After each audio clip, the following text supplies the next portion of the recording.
Selamat hari Minggu, apa kabar? Saya tadi keluar kaget, bagus banget, macam di Shanghai. Thank you Edward Chen, long time no see, udah mungkin 5-6 tahun. Surprise juga tadi ketemu. Saya nggak ngerti, tadi cuma 2 kata. Saya ngerti ada Suko Insyang sama Hai Ti Lao di lagu tadi. Sisanya saya nggak ngerti. Saya doa aja dalam hati.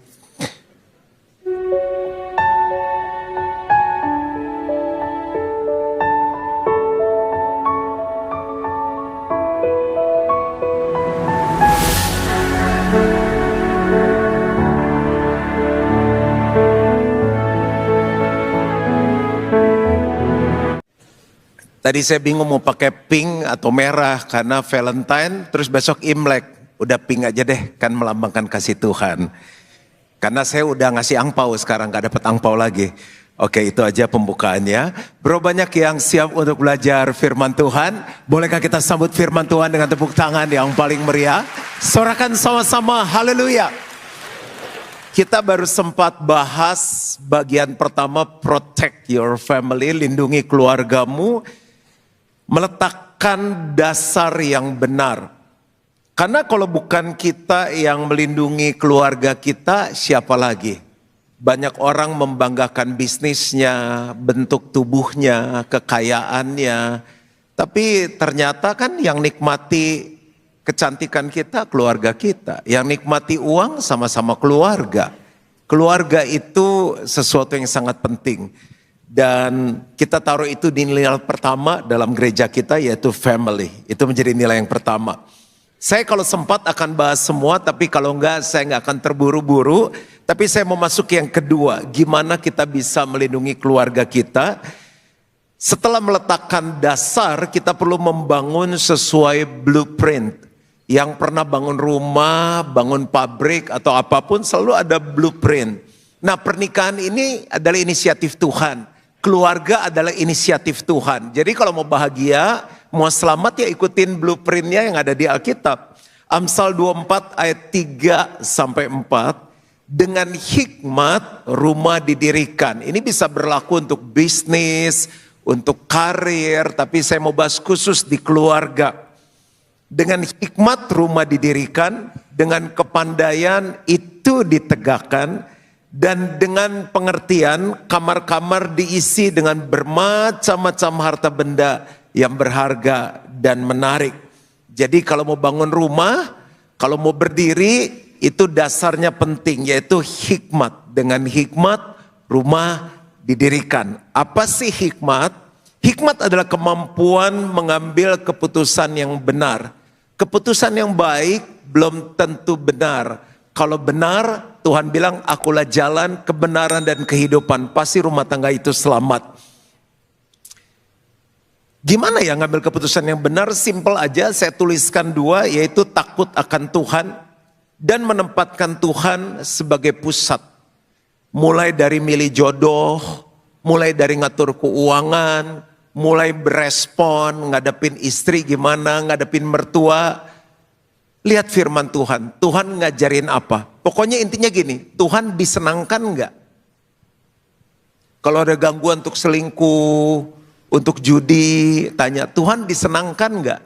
Pokoknya segala keputusan yang kita ambil berdasarkan takut akan Tuhan, Tuhan senang enggak? Takut akan Tuhan kan melakukan apa yang Tuhan suka dan tidak melakukan apa yang Tuhan benci. Dan kira-kira Tuhan dimuliakan enggak? Itu hikmat. Ya. Lalu dikatakan apa? Dengan kepandaian itu ditegakkan. Sebelum masuk ke sana, saya kasih contoh dulu hikmat. Misalnya ya, kehidupan sehari-hari. Kalau tanpa hikmat nih, kan gak mungkin dong keluarga gak argumen, gak selisih paham. Kecuali kawinnya sama robot. Ya pokoknya kita tuh 30 tahun nikah, gak pernah berantem pastor. Pokoknya aku makan kue tiaw, tiba-tiba dia pengen makan kue tiaw. Aku pilih baju pink, tiba-tiba dia keluar pakai baju pink. Sulap kali. Jadi gini, tanpa hikmat gini, yang penting menang argumen. Walaupun kalah dalam hubungan. Itu orang tanpa hikmat. Tapi kalau orang berjalan dengan hikmat Tuhan gini. Menjaga hati lebih penting daripada membuktikan diri benar. Saat itu pendapat kita gak bisa diterima oleh papa mama, oleh anak, adik kakak. Tapi yang penting hubungan baik, yang penting kita sudah ngomong. Jangan pernah terpancing debat karena endingnya bisa berantem. Nah sekarang kalau kepandaian apa? Kan yang pertama dengan hikmat rumah didirikan, dengan kepandaian itu ditegakkan. Dasarnya udah ada, rumah kan perlu berdiri. Kepandaian adalah kemampuan memahami situasi dan melihat makna di baliknya. Ini susah kali ya Pak ya, berkeluarga itu perlu seni, perlu teknik. Suami-suami kadang istri udah kasih tanda udah gini. Maksudnya jangan ngomong lagi, nanti anaknya sedih. Ngomong terus istrinya udah begini. Kenapa sih lu, mata lu gatel? Nah, suka nggak peka suami-suami yang di kebaktian lain. Saya kasih contoh ya. Contoh, mengerti bahasa kasih keluarga kita. Suami beda, istri beda, anak beda. Punya anak 3, anak pertama, anak kedua, anak ketiga, keempat, kelima beda. Ada yang bahasa kasihnya sentuhan fisik. Dia rasa disayang kalau dipegang tangannya, dirangkul, papanya peluk dia gitu. Ada yang bahasa kasihnya pemberian. Matre dong pastor. Ya itu dari sononya gitu, ngambil untung tuh mertua gue tuh. Terserah deh, pokoknya ngerti emang dia suka dikasih, kasih lah ya kan. Kalau belum bisa berlian yang beneran kan sekarang ada yang dari apa tuh namanya? Silikon atau apa ya?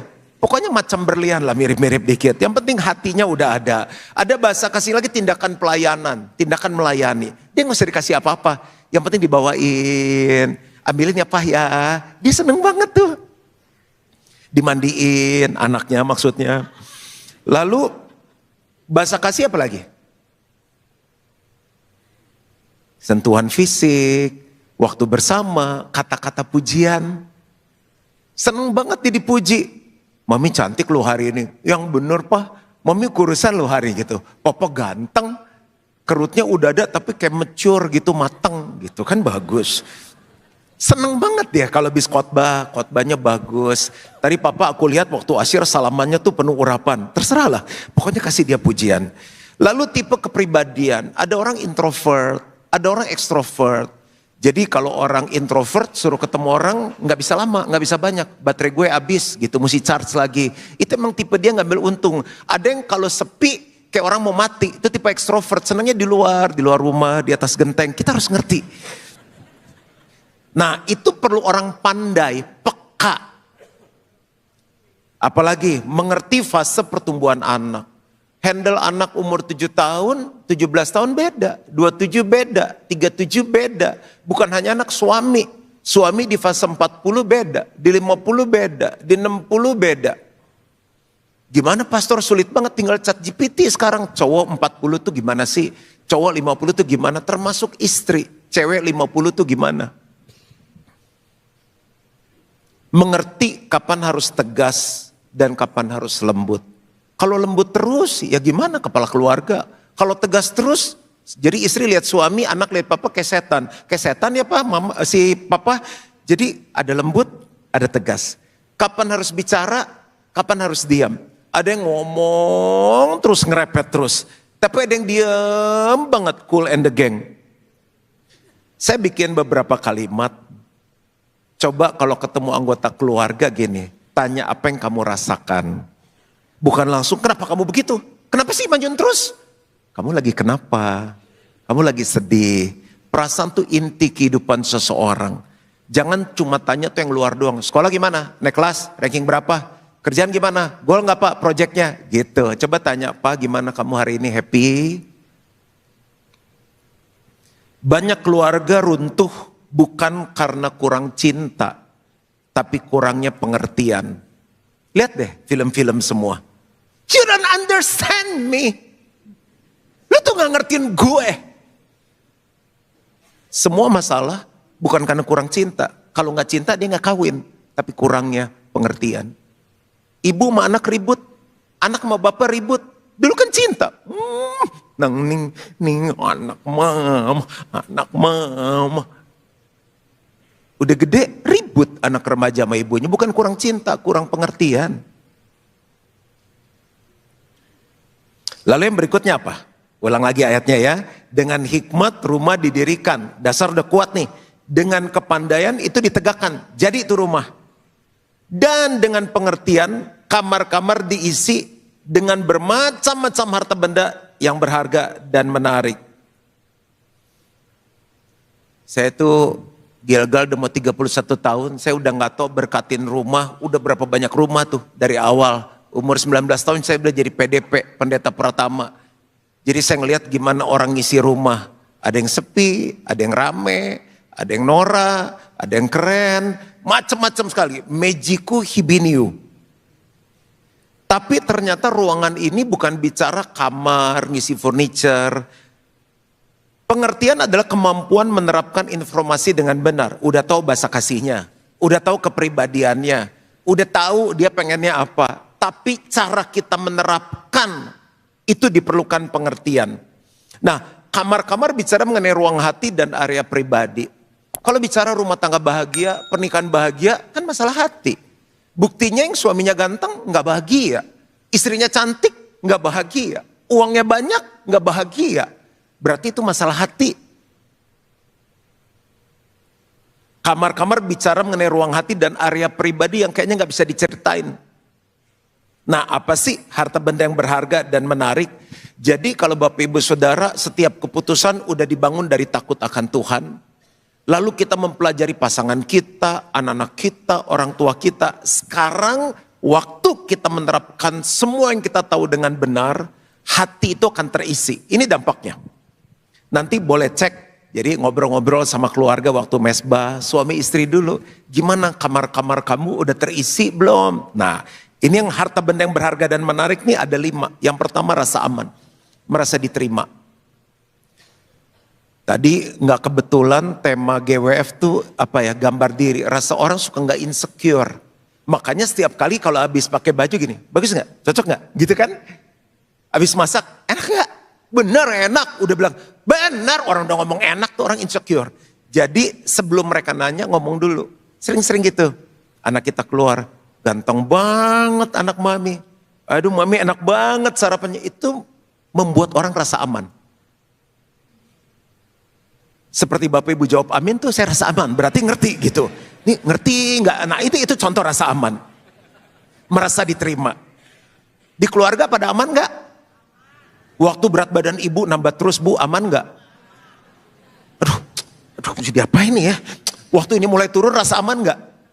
Pak peluk-peluk, istriku paling cantik. Saya suka peluk istri anak saya. Ini kesayangan Dedi. Mami cantik, Ica cantik. Gitu. Beneran Ca. Tapi sebenarnya mungkin di hati seneng ya, saya nggak pernah nanya sih. Yang kedua kehangatan dan tawa. Kompor kali, enggak, itu sukacita. Masih ada sukacita enggak? Di bentar lagi mau Imlek kan. Loh emang harus ngumpul, gue paling males deh. Udah gak hangat tuh. Tapi kalau sampai malam gak bubar, hangat tuh keluarga. Sampai udah, papa tidur dulu ya, udah lu mau ngobrol-ngobrol deh. Udah hangat sekali tuh. Pada gak mau ngumpul, pastor dingin. Kita dong inisiatif. Kan anak Gilgal, anak Tuhan. Ngobrol-ngobrol. Terus makan, ya kita yang bayar kan, kita yang ngajak. Yang ketiga, menghormati dan menghargai. Tidak saling merendahkan. Jangan ada lagi kata-kata tolol. Gendut gembrot ih. Jangan ada. Itu merendahkan orang. Itu kamar-kamarnya kosong. Hatinya kosong. Yang ada adalah kalau ngomong tuh harus mengangkat orang. Menyembuhkan orang. Menghiburkan orang. Membangkitkan sukacita. Mereka udah cukup direndahkan di luar. Masa masuk ke rumah direndahkan lagi. Lalu warisan rohani. Anak-anak mengenal Tuhan dan nilai firman Tuhan diturunkan. Kita kan bangun karir nih, orang bangun bisnis sukses. Kita pengen lihat apa sih? Anak-anak kita sekolah, pintar. Aduh dapat pasangan takut akan Tuhan. Aduh lihat cucu manis-manis. Kenapa cucu gua gak kayak anak gua, kayak setan ya. Nah kebahagiaan kita tuh turun sampai ke bawah. Lihat istilah cucu jadi orang juga. Takut akan Tuhan. Gak hidup bebas. Enggak dugeman. Dan yang kelima adalah keintiman. Bukan hanya tinggal bersama, tapi saling mengenal hati. Keintiman bukan bicara seks, tapi gimana ada kedekatan gitu. Mungkin anaknya udah di luar negeri, di luar kota, tapi pengen nelfon, pengen nyari. udah punya cucu. Karena mungkin dia sekolah gak mau pulang di luar kota, dapat pasangannya di Bali, di Jogja, di Amerika. Tapi kedekatan itu tidak ada yang bisa memisahkan. Nah, ini 5 harta yang seringkali gak pernah diisi di ruang hati pasangan kita. Yang dipikirin gini ya, duh apa ganti ranjang ya, Dunlopilo udah kurang enak nih sekarang. Aduh apa kita renovasi kamar? Boleh renovasi apartemen, renovasi kamar. Tapi yang penting isi kamar-kamar kita dengan 5 harta ini. Ini protek keluarga kita. Coba siapa yang bisa ganggu kalau udah begini? Cari kehangatan di rumah ada. Cari pujian di rumah ada. Cari sukacita di rumah paling bisa ngakak. Di luar jaim. Di rumah bisa apa adanya. Pakai daster, pakai piyama, celana pendek, angkat kaki. Wah, paling enak di rumah. Yang ketiga, melakukan perawatan berkala. Itu namanya servis. Bu, muka-muka dirawat berkala enggak? Bapak-bapak ke fitness kan perawatan berkala. Kita check up, mobil diservis. Coba dilihat nih olinya gimana, apalagi saya kurang gitu ngerti mesin. Obannya tuh yang ada spuring, balancing. Terus Pak, ini kayaknya udah saatnya ganti ini deh Pak. Mobil listrik saya udah gak tahu gimana caranya. Tapi yang pasti per 1.000 ya, 1.000, 5.000, 10.000, 20.000, 50.000 kan servis berkala. Tujuannya apa? Tahu kondisinya. Mobil kita servis, perusahaan meeting. Masa keluarga gak pernah servis berkala? Yang ada transfer, jalan-jalan. Jadi mobil dipakai terus gak pernah diservis. Ratapan 3 ayat 40. Marilah kita menyelidiki dan memeriksa hidup kita, termasuk keluarga kita. Dan berpaling kepada Tuhan. Menyelidiki itu gini, menanyakan kondisi. Kamu di kantor gimana? Dengan perusahaan tambah gede, kamu pusing gak sih? Aku kalau jadi kamu bingung kayaknya ya. Kamu hebat banget sih, jualan barang laku terus. Aku aja kalau kamu bingung tuh mau jual apa lagi. Paling kalau aku mie ayam terus. Kamu bisa ada mie ayam goreng, mie ayam bakar, mie ayam geprek, mie ayam lari. Kamu hebat sekali deh yang... Suami tuh kayak bangga gitu. Kamu tuh di rumah gimana ya? Duh anak kita 3-3 aktif nurun dari siapa ya? Tuh lihat naik genteng, bolongin bak mandi. Aduh aku kalau di rumah 3 hari, aku gak tahu bisa darah tinggi kali. Kamu hebat sih ya. Gimana anak-anak? Ditanyain. Pokoknya pengen tahu hasil akhir aja. Pinter naik kelas juara 1. Memeriksa, menggali akar masalah. Kenapa ya? Iya yang, dia tiap kali aku ngomong A, dia ngomong B. Tiap kali aku ngomong B, dia ngomong C. Tiap kali ngomong, udah ganti, ya udah C aja. Udah mami jangan ngomong deh, cerewet gitu. Kita cari akarnya, jangan dipanggil. Bobby, sini. Puh, jangan. Kenapa dia bisa gitu? Jangan-jangan dia jenius. Berpaling. Marilah kita menyelidiki dan memeriksa hidup kita dan berpaling kepada Tuhan, melakukan perubahan nyata. Kalau kondisinya udah tahu, akar masalahnya udah tahu, terus nggak ada perubahan ya sama aja. Itu serangan bisa masuk ke keluarga. Amsal 27 ayat 23. Kenalah baik-baik keadaan kambing dombamu. Perhatikanlah kawanan hewanmu. Ini bukan kata tahu. Gue tahu anak gue pertama lucu, anak kedua agak bego, yang ketiga pinter banget. Bukan gitu, kenal tuh dari kata apa ya, mengenal seperti suami istri berhubungan sampai tahu banget. Kenalan tuh gini, pengenalan yang mendalam secara dekat dan relasional. Perhatikanlah, menaruh hati dengan sungguh-sungguh. Jujur li, ada titik-titik di mana saya nggak ngerti ini anak saya gimana. Saya tanya, kamu tuh sebetulnya apa sih ada di hati kamu? Saya juga nggak tahu, Dad. Bayangin dia juga nggak tahu. Bayangin kalau akhirnya dia cari tahu di luar. Mendingan orang tua yang nanyain. Kadang-kadang menghadapi istri, menghadapi orang tua saya. Ini keluarga pendeta loh.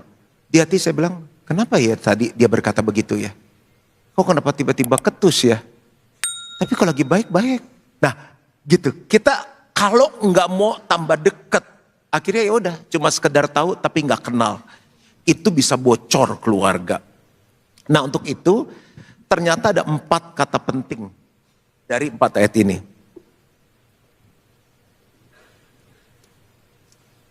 ngobrol, diskusi, evaluasi, dan studi. Ngobrol. Kita harus ngobrol dengan keluarga itu paling banyak dan paling asik. Kalau kita paling asik ngobrol sama orang lain, ada sesuatu yang perlu ditingkatkan dalam keluarga kita. Sama istri saya asik, sama anakmu nomor 2, sama mantumu, sama cucumu. Jadi kita kadang di bisnis skillful, lobby pejabat, lobby pengusaha, tapi di rumah kita nggak skillful. Ngobrol harus paling asik di rumah, ini level nomor 1. Kalau udah ngobrol, kulit, dunia mereka, mulai masuk ke diskusi. What do you think? Carissa, menurut kamu, Dedi perlu pensiun gak jadi pendeta? Iya dong Dad, biar banyak waktu sama anak-anak mikirnya. Kapan Carissa? Lebih cepat lebih bagus Dad. Saya bilang jangan, Gilgal Center 2 belum jadi. Tapi saya sudah mulai tahu cara berpikir dia gimana. Nanti dia datang ke kebaktian siang. Carissa, gimana khotbah Dedi tadi? Bagus Dad, Ica gak tidur. Nah, Ica gak tidur, ngerti gak khotbahnya apa? Saya mulai masuk lebih dalam. Itu melatih analytical. What do you think? Kadang-kadang kita ngambil keputusan sendiri. Sayang, kalau aku ganti mobil gimana? Kalau aku tuker mobil gimana? Mending mobil listrik atau mending mobil yang biasa? Kalau mobil biasa perlu 2, ganjil genap. Nah, itu melatih cara berpikir. Ternyata keluarga tuh senang kalau dilibatkan. Mereka dianggap penting. Masih ada gak diskusi? Kebanyakan saya ngatur. Misal mau libur, saya tanya, Mami pengen kemana? Terserah, kamu kemana aku ikut. Carissa, mau kemana? Nah, dia mulai search tuh. Sekarang kalau cari makan udah dia. Tapi sebenarnya saya tanya mau kemana, mau berapa lama, mau naik apa, mau kemana aja. Itu tingkatan paling dalam. Setelah itu seringkali setelah kita jalanin gak ada evaluasi. Misalnya setelah libur saya tanya, gimana? Kamu happy? Happy gak? Jadi bingung artinya apa? Happy sih, ada sih-nya. Lalu misalnya kemarin dia sudah ambil jurusan bisnis. Carissa, itu udah hasil dari diskusi. Gimana setelah ambil bisnis? Agak nyesel juga sih Dad. Kenapa? Pusing Dad. Presentasi, project. Mau ganti jurusan? Enggak sih. Karena ini adalah dasarnya. Kalau bisnis saya kuasain, finance saya kuasain. Nanti saya mau ngambil yang lainnya tinggal gampang. Itu semua dari hasil ngobrol. Dari hasil diskusi, dari hasil evaluasi. Kadang saya kalau ada yang bagus di Reels, di Instagram, di TikTok saya kirim. Cak, what do you think? Misalnya ada rabi yang sekarang bikin Reels. Kan orang Yahudi 40% of the richest people, orang terkaya itu dari Jews. Jadi saya kasih tahu sama dia datanya gini.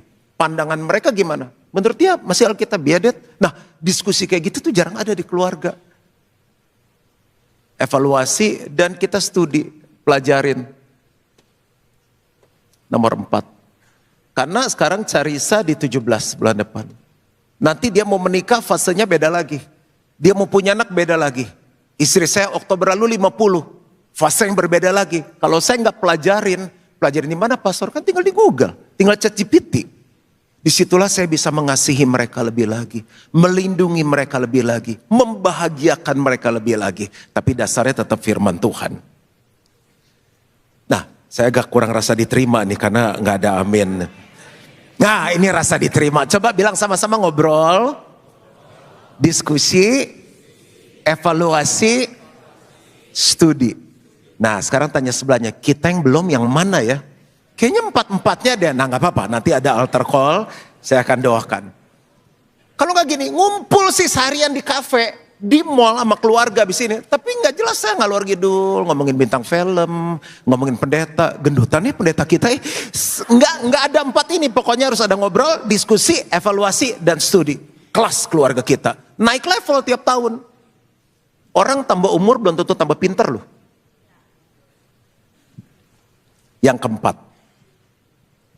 Bagaimana sih menjaga keluarga kita sekali lagi ini kebaktian awal masih banyak senior. Saya baru mau 24 tahun. Tahun ini 24 tahun menikah. Tapi ini yang saya lakukan. Mewaspadai bahaya-bahaya atau ancaman-ancaman. Orang lagi waspada nih. Saham turun. Emas naik. Harus gimana nih? Antisipasi. Keuangan, investasi kita waspadai. Tapi keluarga kita nggak waspadai. Kemarin saya bahas seri pertama. Tiba-tiba kita lihat ya. 1 Petrus 5 ayat 8. Baca sama-sama yuk. 2, 3. Sadarlah dan berjaga-jagalah, lawan musuh iblis berjalan keliling sama seperti singa yang mengaum-ngaum dan mencari orang yang dapat ditelannya. Jadi dia keliling nih. Nih suami, istri, anak tengah dia. Wow. Wow. Mirip gak? Wow. Lengah dikit, kita gak jaga, masuk dia. Serius pastor, serius. Nih ya. Ini kan suami ya. Ini istri. Ada anak ya. 1, 2, 3. Ini keluarga. Iblis tuh keliling. Kapan ya mereka lengah ya? Rumah aja kita kunci tiap hari. Mobil aja udah kunci belum ya? Kita balik lagi ke tempat parkir. Cek. Yang menyerang apa sih? Dan yang diserang apa? Dia bisa serang roh kita. Ciri kalau rohani kita mulai diserang, udah mulai males doa suami istri, mulai males mesbah keluarga. Mulai bolong nih, bisa dia attack kita. Kuatin lagi, ayo kita doa lagi. King Kong badannya. Papi lagunya kuno, gak apa-apa, yang penting mesbah keluarga. Area apa lagi? Jiwa. Jiwa itu kan pikiran, perasaan, kehendakan. Tiba-tiba kena jiwanya. Tiba-tiba bipolar. Tiba-tiba ya nggak pengen apa-ngapain. Ada silent syndrome. Jiwa kan pikiran, perasaan, kehendak. Apa yang membuat jiwa kita bisa kuat? Kekuatan firman. Tubuh. Saya kalau di meja makan, tambah umur, makan enak, pesan, tambah habis itu. Lu tekanan darah berapa? Nah, nggak enak, suka nggak enak tuh kalau ngobrol sama yang udah tambah umur. Maaf ya. Gue sih sekarang ganti lu restornya ngomong udah gitu nih. Ini agak kenceng-kenceng. Kenapa nggak di awal ngomong? Jadi kita tahu apa yang kita pesen kan? Pesen lalap, salad, udah tambah kaki babi tambah. Terus endingnya ngomong gitu. Terus cerita temen gue lagi makan bro tiba-tiba. Saya bilang ganti topik. Udah gue bayar bil dulu, ngapain gue kencing dulu, jalan dulu deh. Nggak enak, ini selalu ngomong vitamin gitu. Kalau sama yang muda beda, ntar malam makan di mana ya gitu. Berani sekali.